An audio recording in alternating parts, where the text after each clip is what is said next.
సముద్రం అడుగున ఉన్న ఇంటర్నెట్ కేబుల్ని ఒకవేళ షార్క్ కొరికితే దాన్ని ఎలా రిపేర్ చేస్తారు? అసలు అంత పెద్ద సముద్రంలో ఎక్కడ డ్యామేజ్ అయిందో ఎలా తెలుస్తుంది? మొత్తం యూట్యూబ్, టిక్టాక్, ఇన్స్టాగ్రామ్ మరియు మొత్తం గ్లోబల్ టెక్ సిస్టమ్ కూడా ఈ రోజుల్లో ఇంటర్నెట్ ద్వారా ఒకదానికొకటి కనెక్ట్ చేయబడింది. మొత్తం ఇంటర్నెట్ ట్రాఫిక్ 99% ఈ సముద్రం దిగువన వేసిన కేబుల్స్ సహాయంతోనే జరుగుతుంది. ఇది ఒక ఇంటర్నెట్ ట్రాఫిక్ హైవే. మనం రోజూ దీన్ని వాడుతున్నాం, కానీ మనకు కనపడదు. గ్లోబల్ చాట్స్ తెలుగు ప్రేక్షకులకు స్వాగతం. నా పేరు MS Reddy. Global chats Telugu channel ద్వారా ప్రపంచంలో జరుగుతున్న ఎన్నో సంఘటనలు మీ ముందు ఉంచే ప్రయత్నం చేస్తాను. ఫ్రెండ్స్, ఈ under water see cables network ఎంత పెద్దదంటే ప్రతి ఒక్క ఖండాన్ని కలుపుకుంటూ వెళ్తాయి. ఈ కేబుల్స్ 8,000 మీటర్ల లోతులో వేయబడ్డాయి. అక్కడ ప్రెషర్ 5,300 kg/స్క్వేర్ ఇంచ్గా ఉంటుంది. సింపుల్గా చెప్పాలంటే మీ కాలి చిటికెన వేలుపై ఒక ఆఫ్రికన్ ఏనుగు నిలబడితే ఎలా ఉంటుందో అంత ప్రెషర్ అన్నమాట. అంత పీడనాన్ని తట్టుకునే అండర్ సీ కేబుల్స్తోని ఒక చిన్న భాగము అజర్బైజాన్ మరియు టుర్క్మెనిస్తాన్ మధ్య నల్ల సముద్రం కింద ఉంది.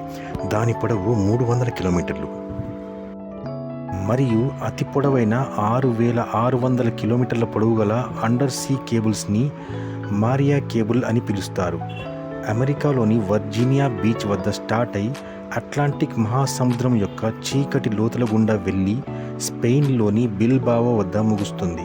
ప్రపంచంలోని అన్ని సముద్రాలలో వేసిన కేబుల్స్ పొడవు గురించి మాట్లాడినట్లయితే అవి అన్నీ కలిపి 14 లక్షల కిలోమీటర్ల పొడవు కన్నా ఎక్కువ ఉంటాయి. అది ఎంత పొడవు అంటే మన సౌరమండలంలోని అన్ని గ్రహాలను ఒక చుట్టూ చుట్టవచ్చు, మరియు వాటికున్న ఉపగ్రహాలను ఒక చుట్టూ చుట్టినాక మళ్ళీ మన భూమి ఒక చుట్టూ చుట్టే అంత కేబుల్ మిగిలి ఉంటుంది.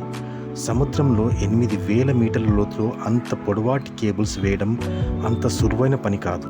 కేవలం 1 కిలోమీటర్ సబ్మెరీన్ కేబుల్ వేయడానికి గరిష్టంగా 25 లక్షల అమెరికన్ డాలర్లు అంటే 20 కోట్ల రూపాయల వరకు ఖర్చు వస్తుంది.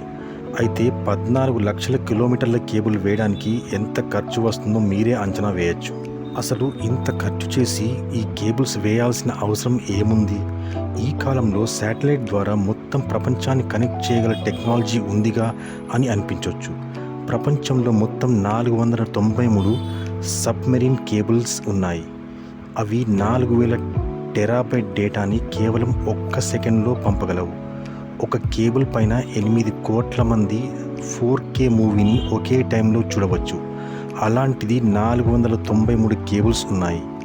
ఇదే పని శాటిలైట్ ద్వారా చేస్తే కేవలం 24,000 మంది మాత్రమే చూడగలరు. ఈ విధంగా ప్రజల డిమాండ్ని తీర్చడానికి ఎక్కువ శాటిలైట్ ఇన్స్టాలేషన్ అవసరమవుతుంది, మరియు దాని మెయింటెనెన్స్ కూడా ఎక్కువ అవుతుంది.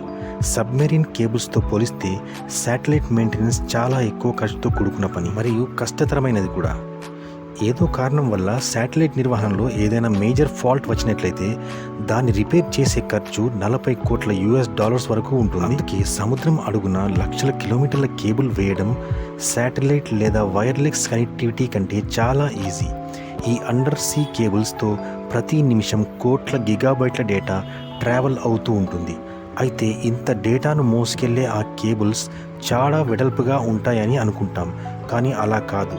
ఈ ఎల్లో అండ్ బ్లాక్ కలర్లో కనిపించే కేబుల్స్ కొద్దిగా లావుగా ఉంటాయి, కానీ ఆ మధ్యలో ఉండే ఫైబర్ ఆప్టిక్ కేబుల్ మాత్రం మన వెంట్రుక అంత సన్నగా ఉంటుంది. అయితే అంత సన్న కేబుల్ నుంచి అంత డేటా ఎలా వెళ్తుంది అని ఆశ్చర్యం కలగవచ్చు. ఈ వెంట్రుక పరిమాణంలో ఉన్న ఈ వైర్ని ఫైబర్ ఆప్టిక్ కోర్ అంటారు. ఇది గ్లాస్తో లేదా ప్లాస్టిక్తో తయారు చేయబడుతుంది. దీని గుండా కాంతి ప్రయాణిస్తుంది. ఆ కాంతి చిన్న చిన్న ప్యాకెట్ల రూపంలో డేటాని తీసుకువెళ్తుంది. మొదటగా కంప్యూటర్స్లో ఉన్న డేటాని ట్రాన్స్మిటర్ సహాయంతో ఎలక్ట్రిక్ సిగ్నల్ నుండి లైట్ సిగ్నల్గా మారుస్తారు. ట్రాన్స్మిటర్ ఈ పనిని లేజర్ లైట్ లేదా LED ద్వారా చేస్తుంది. అప్పుడు ఈ లైట్ సిగ్నల్స్ పల్స్ రూపంలో ట్రాన్స్మిట్ లేదా పంపబడతాయి. అవి 1స్లో లేదా 0స్లో పంపబడతాయి. ఎక్కడైతే లైట్ ఉంటుందో అది 1 అని, ఎక్కడైతే లైట్ ఉండదో అది 0 అని నిర్ధారిస్తారు. ఈ పల్స్ని ఒక ప్రాంతం నుంచి మరొక ప్రాంతానికి తీసుకువెళ్ళడం కోర్ పని. ఆ కోర్లో లైట్ ట్రావెల్ చేస్తుంది. ఈ కోర్ వెలుపల ఒక లేయర్ ఉంటుంది. దాన్ని క్లాడింగ్ అంటారు. ఈ క్లాడింగ్ లైట్ కోర్ నుండి బయటకు రాకుండా ఆపుతుంది. ఒకవేళ లైట్ కోర్ నుండి బయటకు రావడానికి ప్రయత్నిస్తే ఈ క్లాడింగ్ దాన్ని లోపలికి మళ్ళీ బౌన్స్ బ్యాక్ చేస్తుంది. ఈ ప్రాసెస్ని టోటల్ ఇంటర్నల్ రిఫ్లెక్షన్ అని అంటారు. ఎక్కువ దూరం ప్రయాణించాక ఈ లైట్ సిగ్నల్స్ బలహీనపడతాయి. అందుకని ప్రతి 100 మీటర్లకి ఒక రిపీటర్ని అమరుస్తారు. ఈ రిపీటర్ లైట్ సిగ్నల్స్ని పెంచుతుంది. ఈ పని చేయడానికి కోర్ మరియు క్లాడింగ్ మధ్యలో ఒక కాపర్ వైర్ని అమరుస్తారు. దీని ద్వారా 10,000 వోల్ట్ల DC కరెంట్ ప్రవహిస్తుంది. సముద్రం మధ్యలో విద్యుత్ సప్లై ఉండనందున ఈ యాంప్లిఫైర్లకు పవర్ అందించడానికి కాపర్ వైర్ గుండా ప్రవహించే కరెంట్ అవసరమవుతుంది. ఫైబర్ ఆప్టిక్ కేబుల్ ఒకటి కంటే ఎక్కువ సిగ్నల్స్ను ఏకకాలంలో ప్రసారం చేయగలదు. ఈ టెక్నిక్ని వేవ్ లెంత్ డివిజన్ మల్టీప్లెక్సింగ్ అంటే WDM అంటారు. వివిధ రంగుల కాంతి ఫైబర్ ఆప్టిక్ ద్వారా ఒకేసారి పంపబడుతుంది మరియు ప్రతి రంగు కాంతికి వేర్వేరు డేటా ప్యాకెట్స్ ఉంటాయి. కాంతి వేగం గంటకి 1079 మిలియన్ కిలోమీటర్లు. అంటే ఈ డేటా కాంతి వేగంతో ఒక ప్రదేశం నుండి మరో ప్రదేశానికి ప్రయాణిస్తుంది. 1000 కిలోమీటర్ల దూరం ప్రయాణించాక ఈ డేటా మళ్ళీ ఫోటో డయోడ్ లేదా ఫోటో డిటెక్టర్ సహాయంతో ఎలక్ట్రికల్ సిగ్నల్గా మార్చబడుతుంది. తరువాత కంప్యూటర్ లేదా మొబైల్ పరికరం దాన్ని పునర్నిర్మిస్తుంది. అంటే గ్రాఫిక్స్ లేదా ఏదైనా ఫామ్లోకి రీకన్స్ట్రక్ట్ చేస్తుంది. క్లాడింగ్ మరియు కాపర్ లేయర్ కాకుండా ఈ సబ్మెరీన్ కేబుల్ యొక్క మందం దానిపైన ఉన్న ఇతర లేయర్స్ వల్ల కూడా ఉంటుంది. వీటి పని నీటి తీవ్ర ఒత్తిడి నుండి కేబుల్ని రక్షించడం. అయినప్పటికీ ఈ కేబుల్స్ భూకంపాలు, షార్క్ అటాక్స్ మరియు సముద్రం కింద అగ్నిపర్వతాల విస్ఫోటనాల వల్ల దెబ్బతింటాయి. అయితే సబ్మెరీన్ కేబుల్స్ దెబ్బతినడానికి అతిపెద్ద కారణం ఫిషింగ్.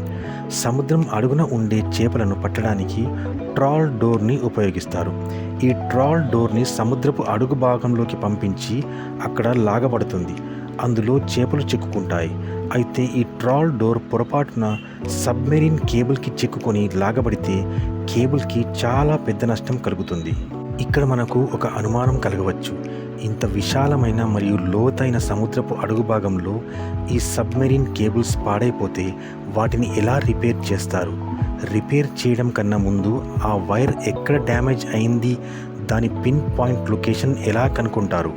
ఇప్పుడు వచ్చే లేటెస్ట్ సబ్మెరీన్ కేబుల్స్ 1 ఇంచు వెడల్పు కలిగి ఉంటాయి మరియు 1 కిలోమీటర్ కేబుల్ బరువు 1400 కిలోలు, అంటే ఒక సెడాన్ కార్ బరువంతా. సముద్రంలో ఇన్స్టాల్ చేయడానికి ఇలాంటి ఎన్నో వేల వైర్లను సముద్రం అంచున స్పెషల్ షిప్స్ సహాయంతో తీసుకెళ్లి ఇన్స్టాల్ చేస్తారు. మొదటగా నిర్దిష్ట ప్రాంతాన్ని కనిపెట్టినాక ఓడలో పెద్ద పెద్ద వైర్ రోల్స్ని లోడ్ చేస్తారు.